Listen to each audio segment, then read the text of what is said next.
बच्चों, ये 2025 के तीसरे सेट 346 JU का चौथा भाग है। इससे पहले मैं इसके 3 भाग बना चुका हूँ। अगर आप उन्हें देखना चाहते हैं तो उसका लिंक मैं आपको डिस्क्रिप्शन में दे दूंगा। आप लोग डिस्क्रिप्शन से चेक कर लीजिएगा, उसमें आपको तीनों पार्ट मिल जाएंगे। ठीक है। अब अगला प्रश्न है हमारा 7। इस प्रश्न 7 में कह रहा है कि तरंगाग्र की परिभाषा दीजिए। हाइगेंस के द्वितीयक तरंगिका सिद्धांत से तरंगों के अपवर्तन की व्याख्या कीजिए। ठीक है। तो इस प्रश्न 7 में पहले हम तरंगाग्र की परिभाषा देते हैं। पहले भी कई बार ये प्रश्न आया तो मैं तरंगाग्र की परिभाषा समझा चुका हूं। ठीक है। तरंगाग्र क्या होता है कि तरंगाग्र किसी माध्यम में खींचा गया वह काल्पनिक पृष्ठ है जिस पर स्थित सभी कण कंपन की समान कला में रहते हैं। पहले भी कई बार ये प्रश्न मैं बता चुका हूँ कि तरंगाग्र क्या होता है कि तरंगाग्र एक ऐसा काल्पनिक पृष्ठ होता है जिस पर माध्यम के सभी कण जो हैं, जो भी कण कंपन कर रहे हैं, वो सब समान कला में होते हैं। ठीक है। ये थोड़ा 5 नंबर में है तो थोड़ा सा और हमने बढ़ा दिया है। हमने लिख दिया तरंगाग्र कई प्रकार के हैं। सामान्यतः हम 2 या 3 प्रकार के तरंगाग्र अनुभव करते हैं। गोलीय तरंगाग्र जो गोले के आकार का हो वो गोलीय तरंगाग्र, बेलनाकार तरंगाग्र जो बेलन के आकार का हो वो बेलनाकार तरंगाग्र, और समतल तरंगाग्र, ठीक है, जो समतल हो वो समतलीय तरंगाग्र। ठीक है। अब इसी में अगला प्रश्न कह रहा है कि हाइगेंस के द्वितीयक तरंगिका सिद्धांत से तरंगों के अपवर्तन की व्याख्या कीजिए। तो तरंगों के अपवर्तन की व्याख्या कैसे करेंगे, तो इसके लिए हम पहले हेडिंग डालते हैं हाइगेंस के द्वितीयक तरंगिकाओं के सिद्धांत द्वारा तरंगों के अपवर्तन की व्याख्या। ठीक है।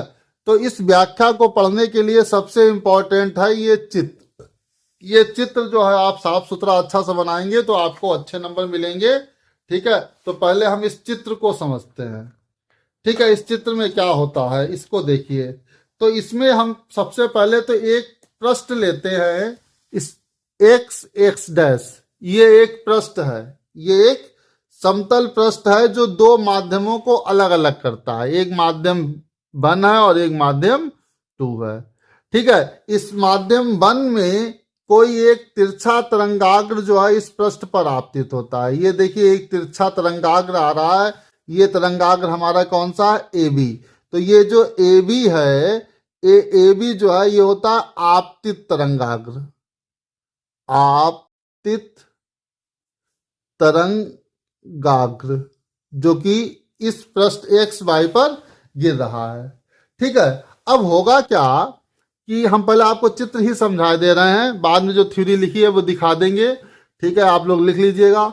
होता क्या है कि ये एक तिरछा तरंगाग्र गिर रहा है आके किस पे, पृष्ठ XY पे। तो जब ये तिरछा तरंगाग्र गिरता है तो इस तरंगाग्र का जो बिंदु A है ये सबसे पहले टकराता है आके किससे, पृष्ठ X डैश से, और इस पृष्ठ A से जो है वो द्वितीयक तरंगिकाएं निकलती हैं। हाइगेंस के अनुसार इस बिंदु A से द्वितीयक तरंगिकाएं निकलती हैं जो सभी दिशाओं में आगे बढ़ती हैं। तो इस बिंदु A से जो द्वितीयक तरंगिकाएं निकलती हैं वो किस माध्यम में पहुंच जाती हैं, माध्यम 2 में। ठीक है। माध्यम 2 में जो ये तरंगिकाएं पहुंचती हैं, द्वितीयक तरंगिकाएं पहुंचती हैं, इनका वेग कितना होता है, v2। ठीक है। अब इस A के बाद जो है इसका A के बाद वाला बिंदु यहाँ पृष्ठ पे आएगा, वहां से द्वितीयक तरंगिकाएं निकलेंगी। ठीक है। फिर उसके बाद वाला बिंदु यहाँ आके टकराएगा तो उससे भी द्वितीयक तरंगिकाएं निकलेंगी, और ऐसे ही इसके बाद वाला बिंदु यहाँ आके टकराएगा, फिर द्वितीयक तरंगिकाएं उससे निकलेंगी। सबसे लास्ट में ये बिंदु B जो है वो A डैश पे टकराएगा और A डैश से भी द्वितीयक तरंगिकाएं निकलेंगी।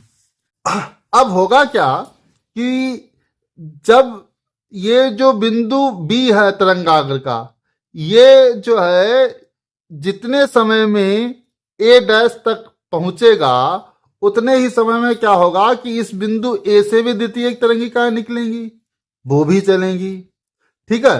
तो बच्चों क्या है कि जब ये बिंदु B से A डैश तक पहुंचेगा, वहां इस A से भी तो कुछ तरंगे निकलेंगी, और वो तरंगे आगे पहुंच जाएंगी। अब देखो हम मान लेते हैं कि बी को ए डैश तक पहुंचने में टी समय लगता है, ठीक है। तो ये जो दूरी है वो कितनी होगी। अब आपको मालूम है एक सूत्र है, चाल बराबर दूरी बटे समय। तो ये जो तरंग बी से ए डैश तक पहुंची, इसकी चाल कितनी है, b1। तो हम ये लिख लेते हैं चाल b1, ठीक है। दूरी कितनी है बी से ए डैश, इसे लिख लेते हैं बी ए डैश, बटे मान लेते यहां से यहां तक का समय t लगा, तो यहां समय कितना मान लिया, t। तो ये हमारा हो गया बी ए डैश बराबर b1t। इसको आप लोग याद रखिएगा, ये आगे थ्योरी में आपको काम आएगा, ठीक है। अब क्या क्या होता है कि इस ए से जो तरंगे निकलती हैं वो हम मान लेते हैं कि टी समय में कितनी दूर जाती हैं, वो हम ज्ञात कर लेते हैं। इस ए से जो तरंगे निकल रही हैं और ए से जो तरंगे दूसरे माध्यम में पहुंचती है तो उनका वेग कितना हो जाता है, v2। तो फिर से वही सूत्र लगाएंगे हम, चाल बराबर दूरी बटे समय। जो पहले सूत्र लगाया था हमने जो सूत्र लगाया था वो बी से ए डैश तक आने वाली तरंगों के लिए लगाया था। अब हम वो उन तरंगों के लिए लगा रहे हैं जो ए से निकली हैं। तो ए से मान लो तरंगे निकली, ठीक है, उनका वेग कितना है हमने बताया v2। तो ए से जो तरंगे निकली वो उनका वेग कितना है, v2 बराबर मान लेते दूरी जो है कितनी तय करी, मान लो x दूरी तय करी, ठीक है। कितनी दूरी तय करी, x, और समय कितना लगा भाई t, जो पहले समय लगा तो भाई अब लगा। दूरी कितनी हो जाए, अब दूरी कितनी हो जाएगी, b2 इंटू टी। अब हम क्या करते हैं, एक प्रकार में एक चाप लेते हैं और उसमें b2 इंटू टी दूरी भरते हैं। कितनी दूरी भरते हैं, प्रकार, इस तरह से प्रकार लेते हैं, प्रकार में ये दूरी हम कितनी ले लेते हैं, b2t। और b2t दूरी लेके हम बिंदु A को केंद्र मानकर एक चाप लगाते हैं। ये हमने चाप लगा के दिखाया है, ठीक है बच्चों। हम क्या करते हैं, ये चाप लगाते हैं और ये जो चाप लगाया है ये कितनी दूरी है, ये दूरी हमारी है b2t, ठीक है। ये दूरी है b2t। अब हम क्या करते हैं, इस बिंदु A डैश से इस चाप पर एक जो है वो स्पर्श रेखा खींचते हैं। तो ये हमने स्पर्श रेखा खींच दी। तो ये जो स्पर्श रेखा हमने खींची है ये एक नया तरंगाग्र होता है जो कि इस पृष्ठ से अपवर्तन के बाद बना है। प्रकाश किरणें इधर से किधर आ गई, इधर आ गई। जब ये इधर किरणें आ गई तो ये जो बनेगा ये हमारा क्या बनेगा, ये हमारा परावर्तित तरंगाग्र बनेगा। मतलब ए डैश बी डैश जो है ये क्या होगा, ये होगा अपवर्ती तरंगाग्र, ठीक है बच्चों। तो इस तरह से हाइगेंस ने द्वितीयक तरंगिकाओं के सिद्धांत पर जो है अपवर्तन की व्याख्या कर दी। हाइगेंस ने बता दिया कि एक तरंगाग्र जो है वो पृष्ठ पर आता है और आने के बाद पृष्ठ से परावर्तित हो जाता है। यहां तक सभी बच्चों को बात समझ में आ गई। तो अब देखते हैं आगे क्या लिखा है हमने। यही जो मैंने आपको समझाया भाई हमने लिखा है, ठीक है। क्या लिखा है कि माना x डैश एक परावर्तक पृष्ठ है। x और x डैश क्या है, एक परावर्तक पृष्ठ है, ठीक है। जो दो माध्यमों का सीमा पृष्ठ है, दो माध्यमों का सीमा पृष्ठ है ये, एक माध्यम 1 और एक माध्यम 2 है, जिसमें तरंगों की चाल b1 व b2 है। इस वाले माध्यम में तरंग की चाल b1 है और इस वाले माध्यम में तरंग की चाल b2 है। माना पहले माध्यम में एक समतल तरंगाग्र AB तिरछा आपतित होता है। तो आप देखिए पहला माध्यम में एक तिरछा तरंगाग्र AB जो है वो आपतित हो रहा है पृष्ठ पे, तथा t बराबर 0 समय पर यह अपवर्तक पृष्ठ x डैश को बिंदु A पर स्पर्श करता है। तो मैंने आपको बताया प्रारंभ कब होता है, जब t बराबर 0 हो। तो t बराबर 0 पर हमारा जो है बिंदु A स्पर्श करता है किसको, परावर्तक पृष्ठ x डैश को। यही तो मैंने लिखा है, t बराबर 0 पर अपवर्तक पृष्ठ x x डैश को बिंदु A पर स्पर्श करता है तथा तरंगाग्र के बिंदु B का सीमा पृष्ठ के बिंदु A डैश तक पहुंचने में t समय लगता है। और साथ ही साथ हमने आपको पहले बताया था, चाल बराबर दूरी बटे समय जब सम लगाया था, तो जो बिंदु B को A डैश तक आने में जो समय लगता था वो हमने कितना मान रखा है, t। भाई हमने यहाँ लिखा है कि B का सीमा पृष्ठ के बिंदु A तक पहुंचने में t समय लगता है। ठीक है, तो जो हमने चित्र में लिखा है, बनाया है, वही मैंने थ्योरी में लिख के आपको यहाँ पे दिया है, कुछ भी अलग से लिख के नहीं दिया है। इस तरह से अगर आपको चित्र याद है तो ये थ्योरी आप बना बना के खुद भी। अब हमने क्या किया, आपको मालूम है कि B से A डैश तक आने में t समय लगता है, तो दूरी B A डैश बराबर हो जाएगी B1 t। ये मैंने आपको यहाँ पे निकाल के दिखाया है। ठीक है, B A डैश बराबर B1 t। अब फिर आगे क्या लिखा है, अब आगे लिखा है जैसे जैसे तरंगाग्र AB आगे बढ़ता है वह सीमा पृष्ठ के A व A डैश के बीच के बिंदुओं से टकराता है। ठीक है, जैसे ये तरंगाग्र AB आगे बढ़ता है वैसे ही ये तरंगाग्र A और B के बीच जितने भी बिंदु हैं उनसे बीच बीच में आके टकराता है। ये A टकराया, फिर A के बाद वाला टकराएगा, फिर B के बाद ये A के बाद वाला टकराएगा, फिर उसके बाद वाला टकराएगा, फिर उसके बाद वाला टकराएगा, फिर उसके बाद वाला टकराएगा, सबसे लास्ट में B वाला टकराएगा आके A डैश पे। ठीक है, तो यही मैंने लिखा है। हाइगेन्स के अनुसार इन बिंदुओं से द्वितीयक तरंगिकाएं निकलती हैं। जब तरंगाग्र AB जो है पृष्ठ x x डैश से टकराता है तो द्वितीयक तरंगिकाएं निकलती हैं जो पहले माध्यम में B1 चाल से तथा दूसरे माध्यम में B2 चाल से चलने लगती हैं। ये जो तरंगाग्र A डैश के बीच टकराया, इससे जो द्वितीयक तरंगिकाएं निकलती हैं ये पहले माध्यम में B1 चाल से चलती हैं और दूसरे माध्यम में B2 चाल से चलने लगती हैं। A से निकलने वाली तरंगें कितनी दूरी तय करती हैं दूसरे माध्यम में, A से B डैश तक की, दूसरे माध्यम में A B डैश दूरी तय कर लेती हैं। ठीक इसी समय T में तरंगाग्र का बिंदु B पहले माध्यम में B A डैश दूरी तय करता है। यही हमने बताया था, T समय में ये बिंदु B जो है वो कहाँ पहुंच जाता है, A डैश पे, और A कहाँ पहुंच जाता है, ये B डैश पे पहुंच जाता है। तो T समय में बिंदु B कितना दूरी तय करता है, B A डैश, और यहां से निकलने वाली द्वितीयक तरंगिकाएं कितनी दूरी तय करती हैं, A B डैश। ठीक है बच्चों, वही लिखा है, दूरी चलकर तथा T समय में दूसरे माध्यम में A B डैश दूरी तय कर लेती है। ठीक इसी समय T में तरंगाग्र का बिंदु B पहले माध्यम में B A डैश दूरी चलकर A डैश पर पहुंच जाता है। ठीक है, जहां से अब द्वितीयक तरंगिकाएं चलनी शुरू होती हैं। इस प्रकार अब हमने आपको समझा दिया था। माना दूसरा माध्यम पहले माध्यम के सापेक्ष सघन है। अब बिंदु A को केंद्र मानकर A B डैश त्रिज्या का एक चाप खींचते हैं तथा बिंदु A डैश से इस चाप पर एक स्पर्श रेखा A B डैश खींच लेते हैं। जैसे आपतित तरंगाग्र AB आगे बढ़ेगा, A व A डैश के बीच के सभी बिंदुओं से एक के बाद एक चलने वाली द्वितीयक तरंगिकाएं एक साथ A डैश B डैश को स्पर्श करेंगी।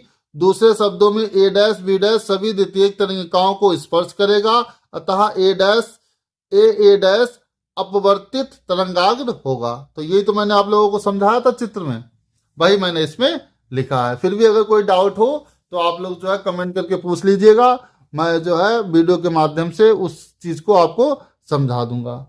अब यहाँ पे थोड़ी सी मैथमेटिकल कैलकुलेशन है, उसे आप देखिए। जैसे यहाँ पर आप चित्र देखें तो यहाँ जो है एक किरण ये आ रही है, ये आपतित किरण है, ये हमने अविलंब खींचा तो ये इस पृष्ठ x x डैश के साथ 90 डिग्री कोण बनाएगा।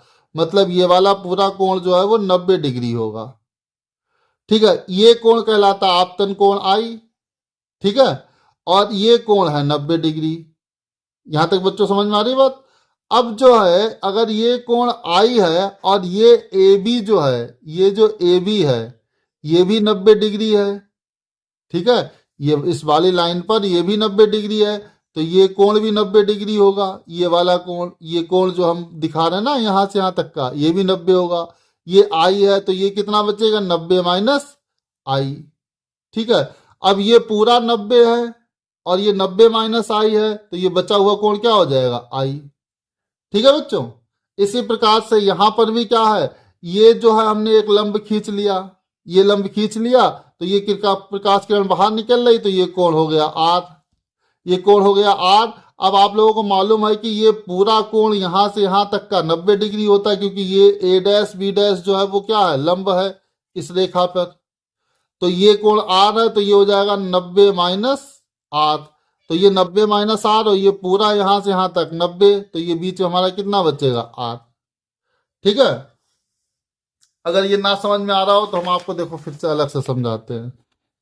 अलग से कैसे समझाते हैं, इसमें देखो ये पृष्ठ है एक्स एक्स डैश, ठीक है, ये अविलंब है इस तरह से, और एक प्रकाश किरण इस पे आके गिर गई, ये कोण कितना बनता है, आई, ठीक है। अब आप लोगों को मालूम है ये कोण 90 डिग्री है।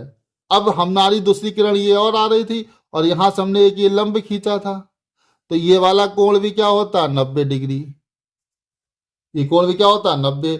अब इस पूरे 90 में ये वाला तो कोण है आई, ठीक है, ये कोण है आई, तो ये आई है तो ये जो इतना बचा ये वाला कौन सा हो जाएगा, ये हो जाएगा 90 माइनस आई, तो ये कोण हो जाएगा 90 माइनस आई। अब आपको मालूम है ये पूरा कोण कितना है, 90 डिग्री, तो अब आपसे कहें अगर ये वाला कोण बताओ ये कोण कितना होगा, तो आप क्या कहेंगे, ये कोण 90 माइनस आई है, तो ये वाला आई होगा, तभी तो ये 90 माइनस आई बन पाएगा, क्योंकि पूरा तो 90 है, पूरा 90 में से ये आई कम कर देंगे तो ये तुम्हारा 90 माइनस आई बन जाएगा। तो इसीलिए हमने इस कोण को क्या लिखा है, इस कोण को हमने लिखा है आई। इसी तरह से आप इसे भी समझ लेंगे, ये कोण कितना होगा, आर।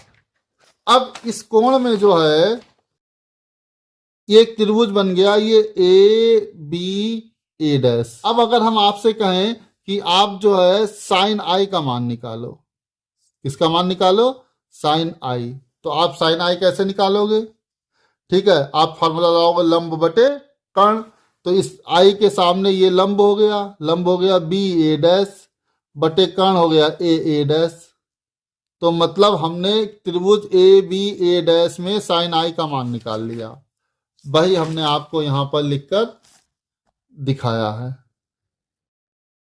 त्रिभुज ए बी ए डैश में साइन आई बराबर बी ए डैश बटे ए डैश, बी ए डैश का मान था B1 T ए डैश, ऐसे लिख दिया।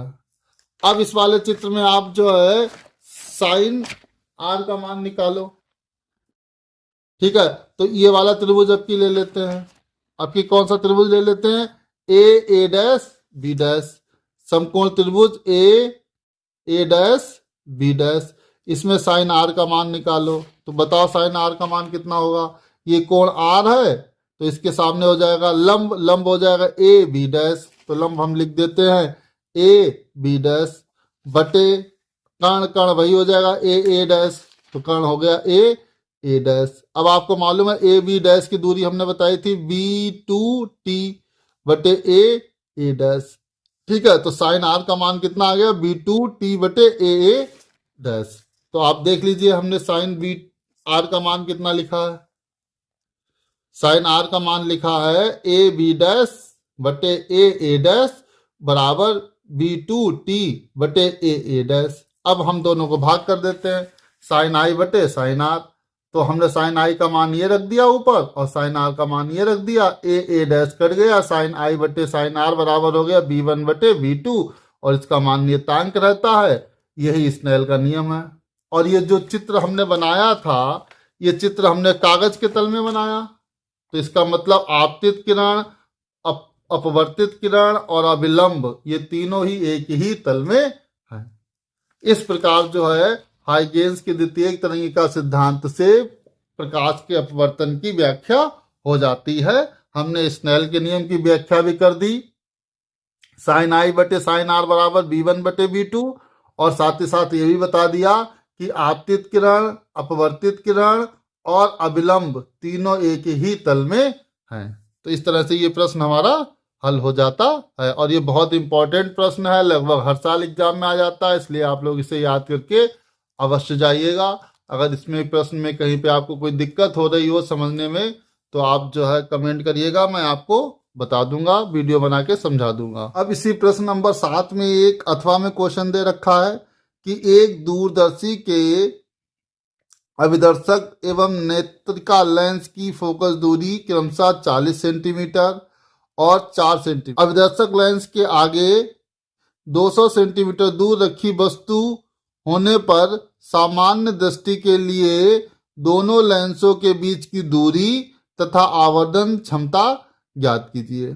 ठीक है, तो ये इस न्यूमेरिकल को लगाना है। कैसे लगाते हैं इस न्यूमेरिकल को? तो बच्चों देखिए, इसमें कह रहा है कि प्रश्न नंबर 7 का ये अथवा वाला है। इस अथवा वाले में पहले तो हम लिखेंगे दिया क्या है। दिया है, क्या दिया है? ठीक है, पहले तो दे रखा है कि अभिदर्शक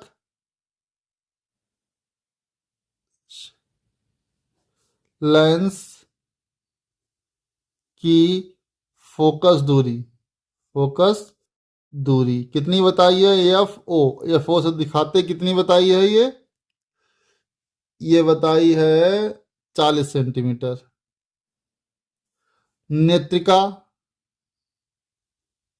नेत्रिका की फोकस दूरी, नेत्रिका की फोकस दूरी बताई है एफ ई बराबर 4 सेंटीमीटर।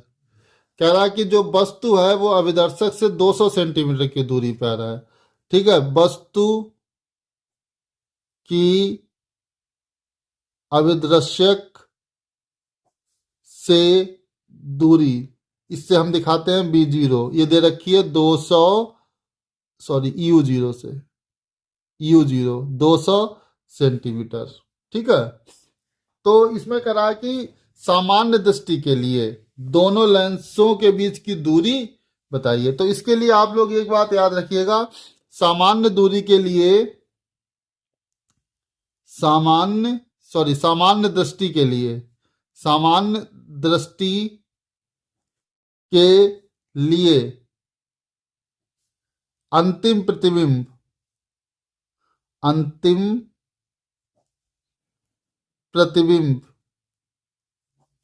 अनंत पे बनता है।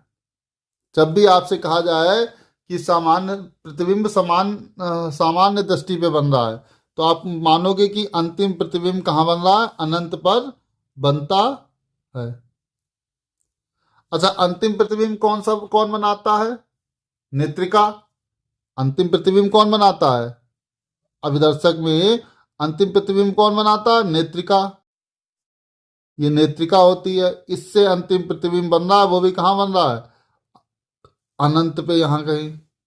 तो ये जो नेत्रिका है, ये अंतिम प्रतिबिंब कब बनाएगी? जब वस्तु इस प्रतिबिंब जो है इसके फोकस पे बने।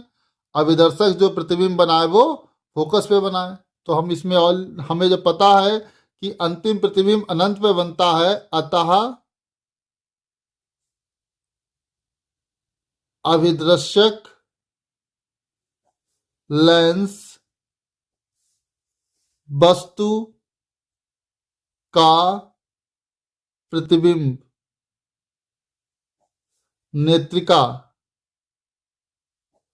के फोकस पर बनाएगा। ठीक है, जब नेत्रिका के फोकस पे प्रतिबिंब बनेगा तभी जो है इसका जो है प्रतिबिंब अनंत पर बनेगा। तो पहले हम जो है एक सूत्र होता है 1/f बराबर 1/b माइनस 1/u। तो पहले हम अभिदर्शक लेंस के लिए देखते हैं। अभिदर्शक लेंस के लिए, अभिदर्शक लेंस के लिए जो है ये हो जाएगा 1/f0, ये हो जाएगा 1/b0 माइनस 1/u0। ठीक है, तो अभी हमें सबसे पहले ये पता करना है कि जो अभिदर्शक लेंस है वो प्रतिबिंब बनाता है कहाँ पे, मतलब हमें मान निकालना है बी जीरो का। तो सबसे पहले तो हम क्या करते हैं, 1/f0 का मान रखते हैं। f0 का मान दे रखा 1/40 बराबर 1/b तो हमें निकालना है, माइनस 1/u। यू मतलब वस्तु की दूरी, वस्तु की दूरी हमें दे रखी 200 सेंटीमीटर, लेकिन ये वस्तु की दूरी है तो इसका मान जो है ऋणात्मक होगा 200। ठीक है, तो ये हमारा हो जाएगा 1/40 is equal to 1/b0 plus हो जाएगा 1/200। इसको इधर भेज दो, इधर करके दिखाते हैं हम आपको।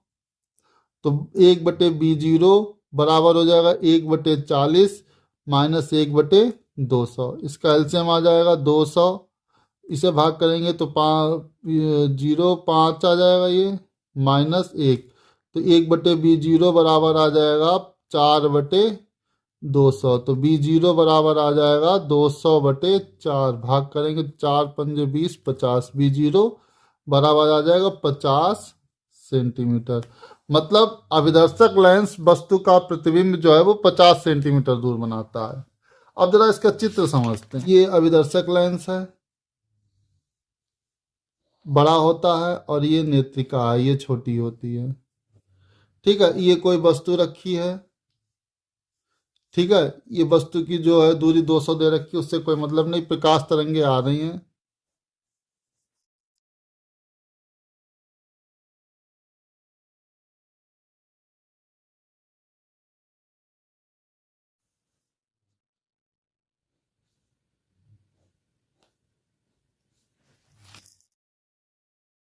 और ये कहीं यहाँ कहीं कट करती हैं, तो यहाँ कहीं पे जो है इसका प्रतिबिंब बन जाता है। ठीक है, ये जो दूरी है ये दूरी हो जाएगी b0। ठीक है, और b0 का हमने मान निकाल लिया। अब ये जो दूरी है ये होती है ue। ठीक है, इस तरह से चित्र बनेगा। यहाँ से प्रकाश तरंग ये जाएगी, ये इधर चली जाएगी, एक प्रकाश तरंग इधर चली जाएगी। जब इसे पीछे बढ़ाएंगे तो यहाँ कहीं पे अनंत पे प्रतिबिंब बनेगा। ठीक है बच्चों, तो अब जो है आपको मालूम है कि चूंकि अंतिम प्रतिबिंब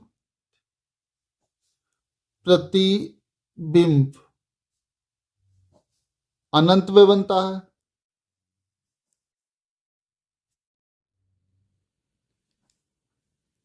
ठीक है, तो जो यू ई है ये बराबर हो जाएगा एफ ई के। ये जो ये है ये किसके बराबर हो जाएगा, एफ ई के। तो लेंसों के बीच की दूरी कितनी हो जाएगी, अतः लेंसों के बीच की दूरी, तो आप लोगों को साफ साफ दिख रही होगी, यहां से यहां तक की दूरी b0 और यहां से यहां तक की एफ ई है। तो हम लिख देंगे b0 plus F E. b0 हमने अभी निकाला था 50, एफ ई का मान दे रखा है 4, तो ये हो जाएगा 54 सेंटीमीटर। मतलब लेंसों के बीच की दूरी क्या लिख देंगे, अतः लेंसों के बीच की दूरी 54 सेंटीमीटर है। ठीक है बच्चों, अब आवर्धन क्षमता पूछ रहा है। तो आप लोगों को मालूम है जब अंतिम प्रतिबिंब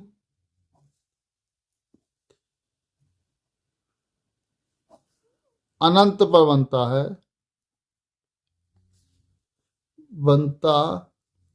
है तो दूरदर्शी की आवर्धन क्षमता